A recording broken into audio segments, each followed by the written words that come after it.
இல்லை மெர்க்குரி பூக்கள்னாரு. எனக்கு படம் ஸ்டான்லி இப்போ தான் ஆரம்பிக்க போகிறாருன்னு நினைச்சேன். ஓஹோ! எனக்கு ஸ்டான்லி முடிச்சாச்சுங்கிறது மேட்ரு தெரியாது. மெர்க்குரி பூக்கள் ஸ்டான்லி அனுப்பிச்சா எப்போ கம்போசிங் வச்சுக்கலாம் அப்படின்னு. Sir okay sir, no problem. Composing இப்போ சார் பண்ணிக்கா கம்போசிங் அப்படின்னு இழுத்தாரு. என்ன சார்?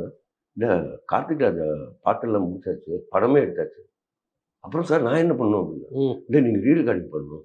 உங்கள் ரீ ரெக்கார்டிங் பார்த்தேன், அது அதில் ரொம்ப பிடிச்சிருந்தது சார். அது பண்ணது தப்பு, அப்படி பண்ணக்கூடாது. இப்போ கார்த்திக் ராஜா பண்ண சொல்லுங்க சார். கார்த்திக் ராஜா வந்து சம் அமௌண்ட்டு கூட வேணும்னு கேட்டிருக்காரு போல. அவங்களால அதை இது பண்ண முடியல. அதான் என்ன பண்ண, ஸ்டான்லிக்கு ஒரு அறகுறை மனசு. என்னென்னா ஸ்டான்லி வந்து இப்போ கார்த்திக் ராஜா ரொம்ப க்ளோஸு. இது அவர் பண்ணிட்டாரு. அது வேற வழி இல்லை. ப்ரொடியூசர் வந்து நான் முடியாதுன்ட்டார். கார்த்திக் ராஜா இனிமேல் வரவே கூடாது அப்படின்ட்டார்.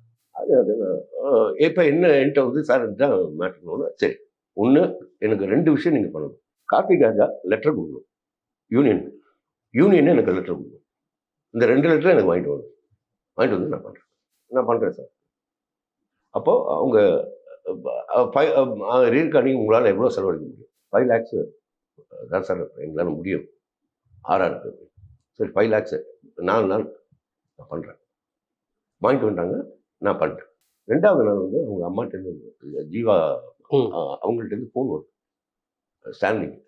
என்னப்பா இது மாதிரி பண்ணிட்டேன், ரொம்ப வருத்தப்படுறாப்பா சார் என் பையன் கார்த்திக் ராஜா. அப்படின்னா என்ன பண்ணுறதுன்னு தெரியல. அது ஸ்டாப் பண்ணுற மாதிரி வந்தது. என்ன கற்றுக்கிறதுங்க லெட்டர் வந்துடுச்சு. நீ ஸ்டான்லி உனக்கு என்ன பிரச்சனை? உனக்கு என்ன பிரச்சனை? ப்ரொடியூசர் கூப்பிடு. ப்ரொடியூசர் வேண்டாம்னு சொல்லி அச்சு நிப்பாட்டி போகிறேன். ஆனால் இன்றைக்கி இல்லாத செலவு ஃபுல்லாகவே அவர் கொடுத்தாங்க. எனக்கு பேசுகிற அமௌண்ட்டு கொடுத்தாங்க.